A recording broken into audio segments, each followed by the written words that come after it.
Disney recently hit us with one of the biggest changes of the entire year. The skip the line system is completely different, and we've been using and testing and stressing the new system religiously for a week, and we've got all the tips you haven't heard.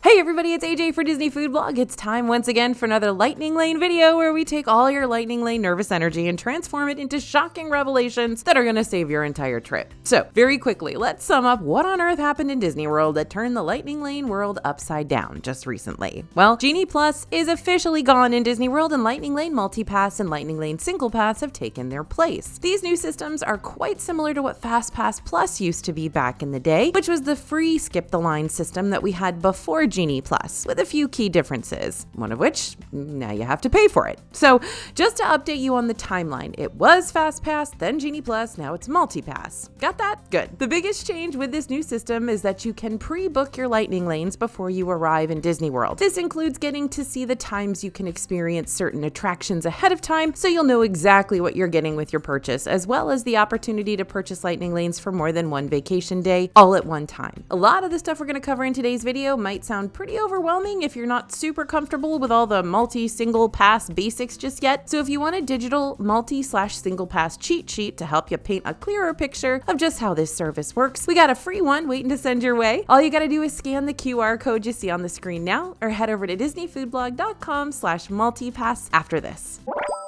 Okay, tip number 1, don't forget to edit your trip preferences. So Disney Genie isn't dead. Genie Plus is dead, but not Genie. The free Disney Genie part that allows you to enter your attraction preferences via the My Disney Experience app, so the app can populate with recommendations for your daily park schedules, is still there. Hold on, that was confusing. If you want to use the free Disney Genie part of your app, for freeney, as we like to call it, go to the home screen and select the Get Started Now button in the section that says Start Here to plan your day, with a little Genie lamp next to it. From here, Genie's going to ask you to first select the members of your group and then choose your priority interests for attractions and other categories to fill your day. And that sounds all fine and dandy, but how does this have anything to do with Lightning Lanes? It actually has a lot to do with them if you want it to, because they can make modifying and selecting your next Lightning Lane easier for you. Once you've set up the free Genie initially, there's one important button that you need to know about, and it's the Edit Trip Preferences button, which you can find on the My Day tab. Just tap the Today's Plans option with the little Genie guy icon next to it to find that tab. Basically, anything that still exists within the Genie realm is going to have a little Genie-like picture next to it to help you track it down. By marking your preferences ahead of time through Genie, these preferences will pop up at the top of your Modify menus, and usually at the top of your tip boards too. As you head up your favorite rides throughout the day, you can edit your trip preferences to remove the attractions you've already done and add new ones to your list. Keeping your trip preferences updated throughout the day is going to save you valuable seconds when booking your Lightning Lanes. After all, those selections can get snatched up fast, so having the advantage of your next ride already pinned to the top of your screen can be a huge time saver for you. Okay, refresh. This is by far our favorite Lightning Lane hack that we've discovered. Sometimes those day of Lightning Lanes aren't going to mesh with your schedule very well, since you can only take the time frames that are given to you and you don't have much of a say otherwise, but you might be able to modify the time for a Lightning Lane you're already holding for a better time. When you're on the My Day tab, tap on the Lightning Lane selection you're looking to modify the time for, and then select Modify Plan in your pop-up list of options. This is going to take you to a screen where you can modify the experience by either choosing a new return time or an entirely new experience. On this page, select whatever return time the app hands you for the ride, even if it's much later than you want, because then you'll be taken to a screen to review the details of your selection. On this screen, find the attraction again, and you'll see a Modify Time option in blue text. Tap on this to see a full list of available return times. This is important. I say a full list because there's a good chance you won't have too many options to choose from. There's also the chance you won't have any options at all, but if that does happen, you can repeatedly tap the close option, then the modify time again to refresh the available times, and they will change. For example, let's say you get a Lightning Lane return time for Pirates of the Caribbean in Magic Kingdom for like 8:30 p.m., which is running into the Happily Ever After show time, which you'd rather not do.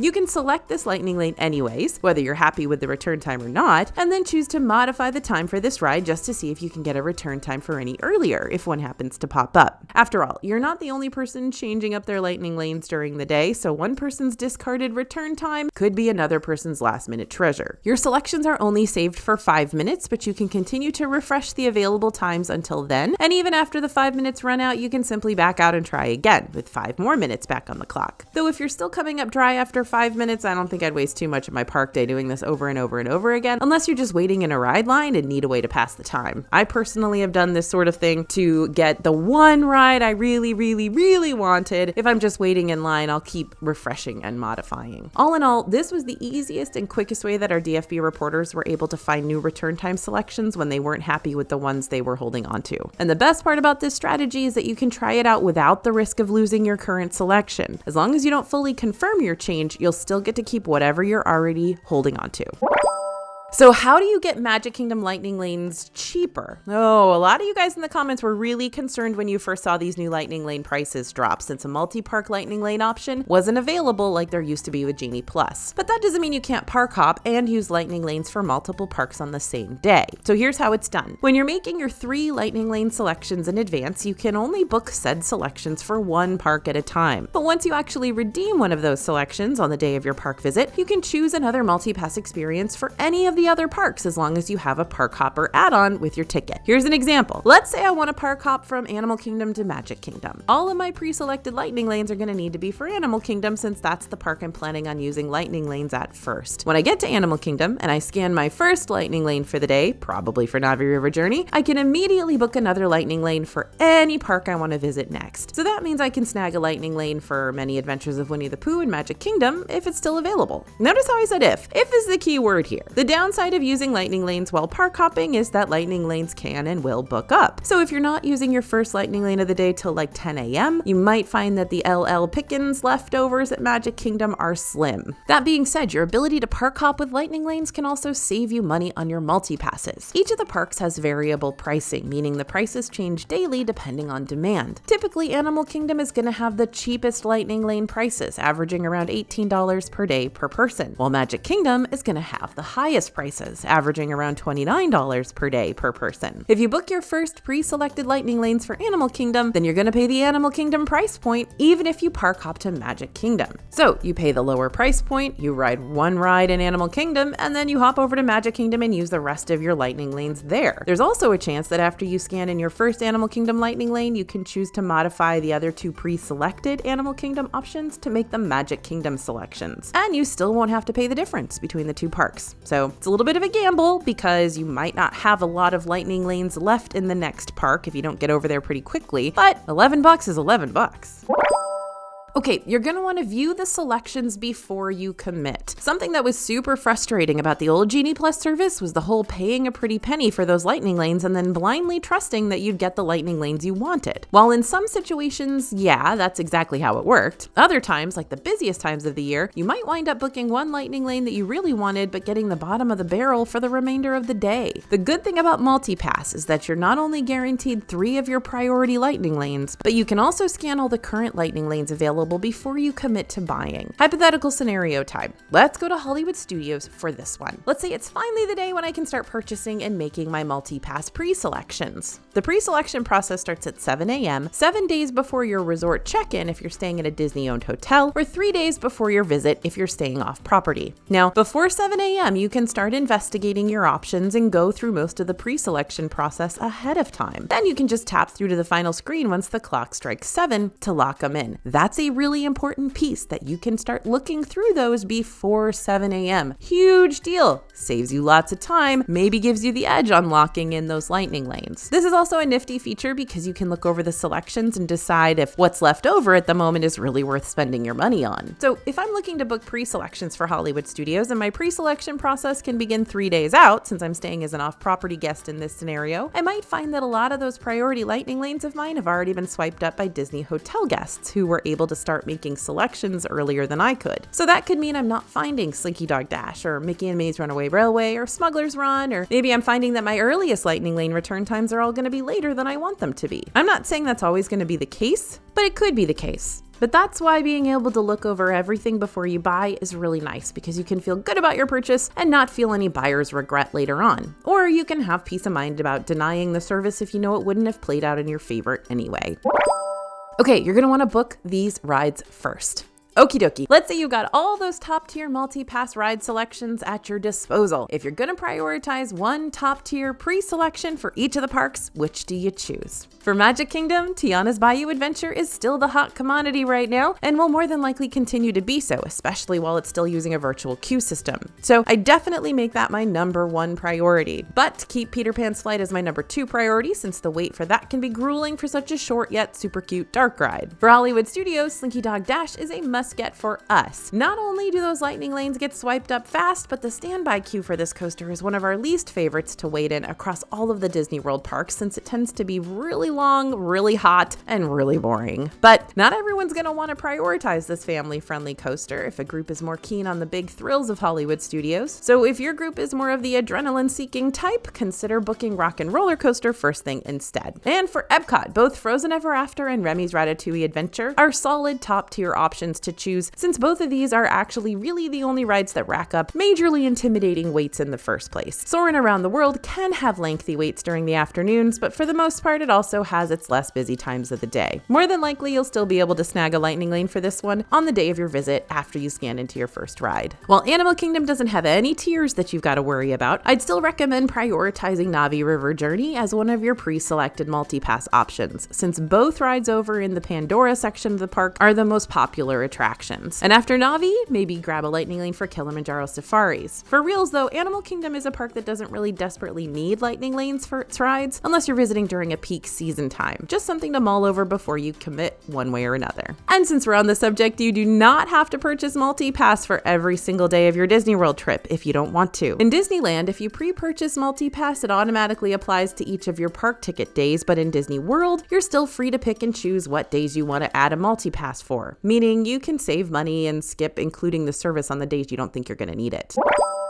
Okay, we're back to the tier system, folks, and we're going to tell you to hold more than one top tier lightning lane. Back in the days of FastPass, we used ride selection tiers, and then we got rid of said tiers when Genie Plus was coming along. But now that MultiPass has taken over the throne, the tiers have been reinstated. MultiPass rides are separated into two of these. You can pre-select one ride from the top tier and two attractions, or all three if you want, from the second tier. Top tier attractions for the parks are going to be the ones that tend to book up the fastest. So for Magic Kingdom, tier 1 attractions include Big Thunder Mountain, Jungle Cruise, Peter Pan's Flight, Space Mountain, and Tiana's Bayou Adventure. For studios, they include Mickey and Minnie's Runaway Railway, Millennium Falcon, Smuggler's Run, Rock and Roller Coaster starring Aerosmith, and Slinky Dog Dash. And for Epcot, they include Frozen Ever After, Remy's Ratatouille Adventure, and Soarin' Around the World. Animal Kingdom is the only park that uses no tier system whatsoever, so all the multi-pass eligible rides are going to be free game, like I mentioned in the point above. Now, despite tiers being important during the pre-selection process, you're not going to have to worry about them on the day of your visit, because once you scan into your first lightning lane selection of the day, those tiers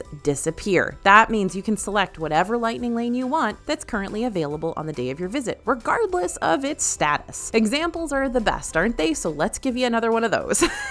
Let's say I'm securing my lightning lanes for Magic Kingdom. The three pre-selections I've locked in are Tiana's Bayou Adventure, yay, top tier, and Buzz Lightyear's Space Ranger Spin and Haunted Mansion. My return times look like this: Space Ranger at 9:30 a.m., Haunted Mansion at 12, and Tiana's at 6:30 p.m. Pretty solid start, right? Now, after I scan my Space Ranger Spin lightning lane, I can book another lightning lane immediately after that. So if I hop into the My Disney Experience app and I find a lightning lane for Big Thunder Mountain for a 4 p.m. return time, it doesn't matter that it was top tier before. I can still snag it and add it to my lightning lane inventory, even though I'm still holding a Tiana's Bayou Adventure lightning lane. So now I've got two top tier lightning lanes at the same time. This also works if you're using park hoppers too, by the way. So if you scan into your Space Ranger Spin lightning lane and then you want a top tier for Rock and Roller Coaster over in Hollywood Studios, then you absolutely can add that to your roster regardless of it having been a top tier attraction before, just as long as you have those park hopper capabilities. So yep, it is possible to hold 2 or even 3 top tier attractions at a time, just not during the pre-booking process.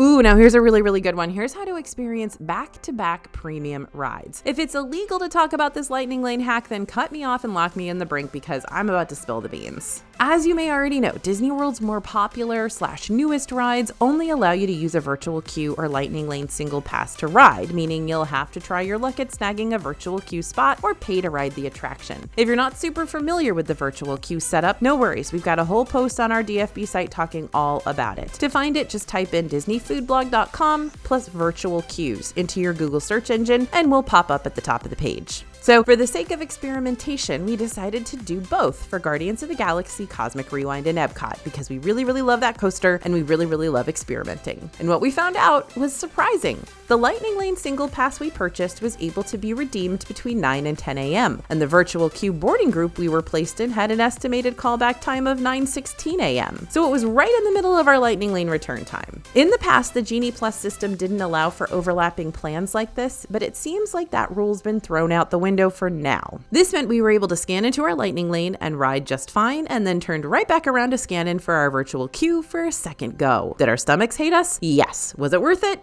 I think so. All in all, it took about an hour to ride Cosmic Rewind back to back like this. So if you're trying to take advantage of multiple ride-throughs on one premium attraction and your virtual queue lines up with your single pass just right, you may be in for a pleasant surprise. Or not so pleasant for your stomach.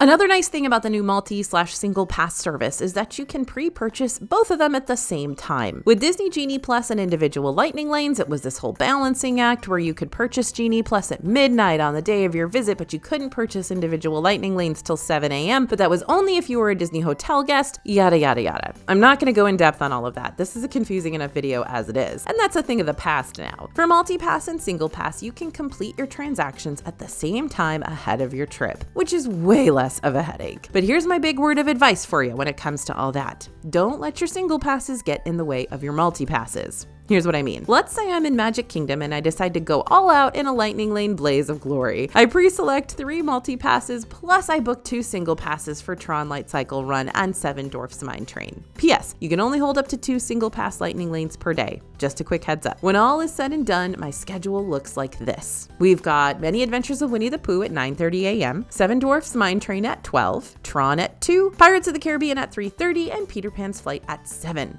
Looks like I'm set up for success at the moment, right? And I am. That's a pretty decent lineup of rides right there. However, let's not forget 2 important things. 1, you can choose your single pass Lightning Lane return times, and 2, you can book another multi-pass Lightning Lane right after you use the first one. See where I'm going with this? Well, sure, I can book another Lightning Lane right after I go on Winnie the Pooh. I'm not going to be able to book another Lightning Lane after I scan in for Tron and Seven Dwarfs Mine Train because they're single passes, not multi-passes. So really, I'd be much better off if I had all my multi-pass Lightning Lanes scheduled as early on in the day as possible and my single pass Lightning Lanes booked later in the day. That way I can take advantage of booking as many multi-pass options as I can while there's still potentially more availability for them. Basically, with this strategy, you're going to be able to ride more rides. Now, all these Lightning Lane changes are new for everybody, so it's totally understandable if you get into the park and you're still kind of confused by all of it. Not to mention, we've seen a lot of technical difficulties happening as the My Disney Experience app continues to adjust to the system, so the issues you might find yourself running into could be completely out of your control. That's why cast members can be your greatest asset when you feel like you've hit a wall and you don't know what to do next. So don't let your multi-pass purchase go to waste. If you're having glitchy trouble when booking Lightning Lanes, track down one of the guest service tents inside the park or head to the main guest service location at the front gates. And a cast member should be able to help book Lightning Lanes for you when your app's glitching up. Just keep in mind that Lightning Lanes are always subject to availability, so cast members can not book Lightning Lanes for you when all of a ride's Lightning Lanes have already been snatched up for the day. And a little extra piece of advice on this. Because sometimes the app can be glitchy, we always recommend that you take screenshots of all the Lightning Lanes that you book. That way, even if one accidentally disappears for some reason, you can show a guest services cast member that you did book it and that you had it, and that they should be able to reinstate that for you. All right, everyone, you know what to do next. Add any other Lightning Lane ponderings or inquiries or curiosities and all those other question synonyms that you might still have in the comments so we know what we need to address in our future DFB videos. A lot of these hacks and tips came from your questions directly on our last Lightning Lane video, so thank you in advance for that. And don't forget to head over to DisneyFoodBlog.com/multipass so we can send your free guide to your email faster than you can say ka-chow. Thanks for listening, everyone, and thanks for watching. As always, this is AJ for Disney Food Blog, and we'll see you real soon.